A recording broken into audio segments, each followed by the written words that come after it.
تو آپ مولانا فضل الرحمان صاحب کے سمدھی ہیں، تو کیا ان سے سیاست کے داؤ پیچ بھی سیکھتے ہیں؟ اس سے ہم نے بہت کچھ سیکھا، نرم مزاجی، شائستگی سے بات کرنا، اور کبھی ایسی بات نہیں کہ وہ گھنٹے بعد دوسری ہو، ہر چیز کو پرکھ کے تول کے بولنا۔ اور ہمیں بھی یہ کہتا تھا جب ہم سیاست میں چھوٹے تو کہتا تھا کہ یرا اس طرح کے بات، یہ آج کے دشمن سیاست میں کل کے دوست ہوتے ہیں۔ لازمی بات ہے، آج تو میں اور آپ ایشو پہ اختلاف ہے نا، کوئی ذاتی دشمنی آپ سے تو نہیں ہے، وہ ایشو اگر ختم ہو جائے، دونوں بھائی ہیں، تو بہت کچھ سیکھا اللہ تعالیٰ کے فضل و کرم سے۔ اور یہی وجہ تھا کہ اتنے سال ہم اکٹھے رہ کے، یعنی وہ تعلق ایفیلیشن آف پارٹی اور رشتے میں تبدیل ہو گیا۔ مخالفین آپ کے یہ الزام لگاتے ہیں کہ مولانا فضل الرحمان صاحب عہدے اپنے عزیز و اقارب اور رشتہ داروں میں ہی بانٹ دیتے ہیں۔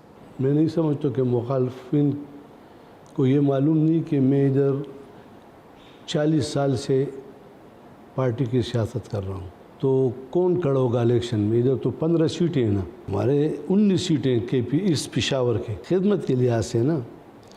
اور دوسرا یہ کہ اب مثلا میری جگہ میرا بیٹا ہے، تو جب وہ میں نہیں ہوتا ہوں اور وہ تمام لوگوں کی خدمت کرتا ہے، پھرتے ہیں ان کے ساتھ، تو پھر وہ جماعت دیکھتی ہے کہ کون الیکشن جیت سکتا ہے، تو اسی کو، حالانکہ یہ جو میرا بیٹا تھا یہ بالکل انکاری تھا، ان سب کو پتہ ہے، نہیں لڑا تھا میں۔ اس کے کاغذات کے نامزدگی کے وقت میں مظفر آباد تھا، ہمارے فیڈریشن کے الیکشن تھے، ادھر گیا تھا۔ مجھے کہا کہ یار جماعت کہتی ہے کہ خواہ مخواہ کاغذ جمع کرو، وہی میں نے انکار کیا، وہی اس نے کہ خیر جمع کرو، جب ہمارا کسی سے الائنس بنے گا تم واپس لے لو گے۔ میں نے کہ کرا لیں، نہ لڑنے کا موڈ۔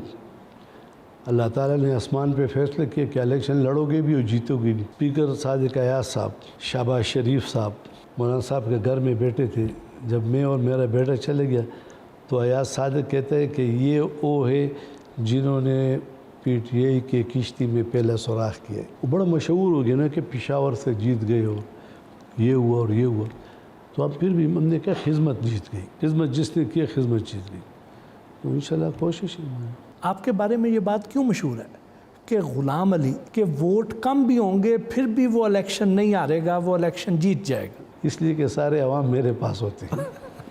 ہم نے ہمیشہ ان کی غم و خوشی کی ہے، ان کے مشکلات کا خاتمہ کیا ہے، جو بھی برتی شرطی اس دن سے لے کر آج تک پارٹی سے بالا تر کی ہے۔ یہ مشہور ہے شہر میں اور یہ لوگوں میں بھی مشہور ہے۔ آپ کے بارے میں یہ بھی کہا جاتا ہے کہ آپ سیاسی جوڑ توڑ کے ماہر ہیں، جہاں پہ کوئی اور بھی کام نہ نکلوا سکتا ہو، اگر غلام علی صاحب چلے جائیں گے تو وہ کام نکلوا کے آئیں گے۔ اس میں شک نہیں ہے۔ آپ کے پاس کیا گدر سنگھی ہے؟ پیار و محبت سے بات کرنا، سمجھانا۔ اب یہ فیڈریشن میں بھی اس طرح ہے، اب دیکھ لو کسی سے پوچھو فیڈریشن میں، پورے پاکستان میں آپ کو کہے گا کہ ہم اس کو مانتے ہیں۔ میں اس طریقے سے سیاسی انداز میں چلتا ہوں کہ ہماری دوری نہ ہو۔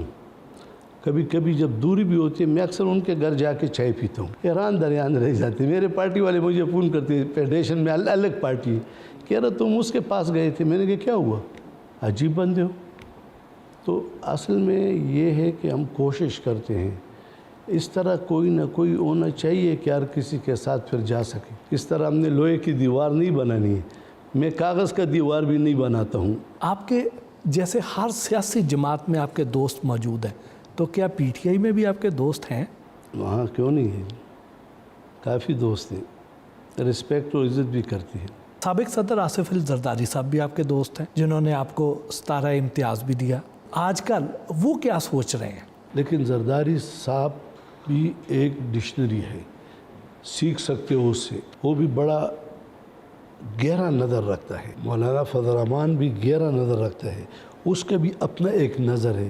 اس طرح نہیں ہے کہ وقتی، ملک کی سیاست پر بھی اس کا نظر ہوتا ہے۔ میں جب اس کے ساتھ جب بھی ملا اور اس کی باتیں سنی، بہت گہری باتیں، یعنی اس نے بھی مشکلات سے سیکھا اور اس سیکھنے کو حکومت میں رہتے ہوئے بھی اس کو استعمال نہیں کیا، پھر بھی ہمیشہ جوڑنے کی بات کی، یہ بہت بڑی بات ہے۔ اور نواز شریف؟ نواز شریف صاحب بھی ٹھیک ہے، لیکن ان کی جو مسلم لیگ اور پیپلز پارٹی، اس میں ایک چیز ہے کہ نواز شریف کے ساتھ وہ خود سمجھتے ہیں، میں بھی ہم 5 بندے گئے تھے جب یہ شہباز صاحب وزیر اعظم بنے تو لندن بلایا تھا 5 فیڈریشن کے لوگوں کو، ہم ملے، اچھی بات سمجھتا ہے سیاست پہ، اکانومی پہ، مشکلات پہ، لیکن 2 باتیں ہیں حقیقتاً۔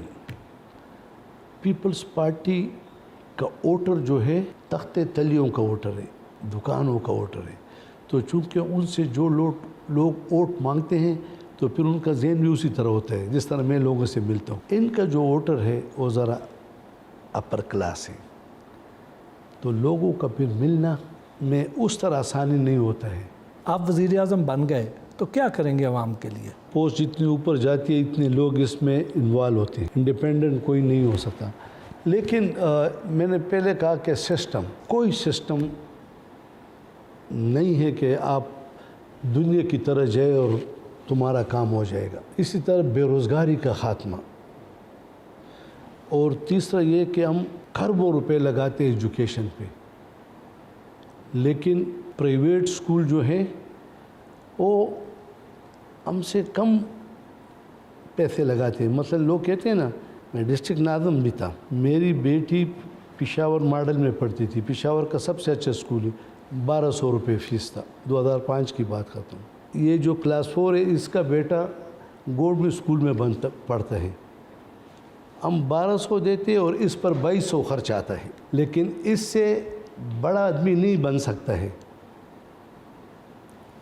ہم ایلیٹ کلاس پیدا کرتے ہیں، گورنمنٹ کو چاہیے کہ ان بچوں سے ایلیٹ کلاس پیدا کریں۔ یہاں قیام کرنے والی شخصیات کی تصاویر دکھائیں۔ یہ جو لوگ ادھر رات گزارتے ہیں نا، یہ ان کے پکچر لگ جاتے ہیں۔ یہ دیکھ کے یہ سب سے پہلے لیاقت علی خان تھے، پھر یہ ایوب خان بھی آیا، یہ بھی آیا، یہی ہے ابھی رانا صاحب، قائد اعظم نے بھی، قائد اعظم، قذافی، یہ دلیپ کمار، محمد علی، ڈیانا، ابھی مولانا صاحب نے بھی بدلتے میں پیش پاؤ کا مجھے تاریخی دی کم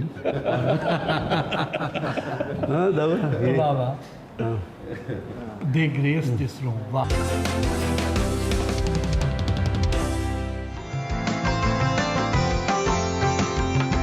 ادیبوں اور شاعروں کے وفد نے گورنر خیبر پختونخوا کو مکتوبات حمزہ بابا پیش کی۔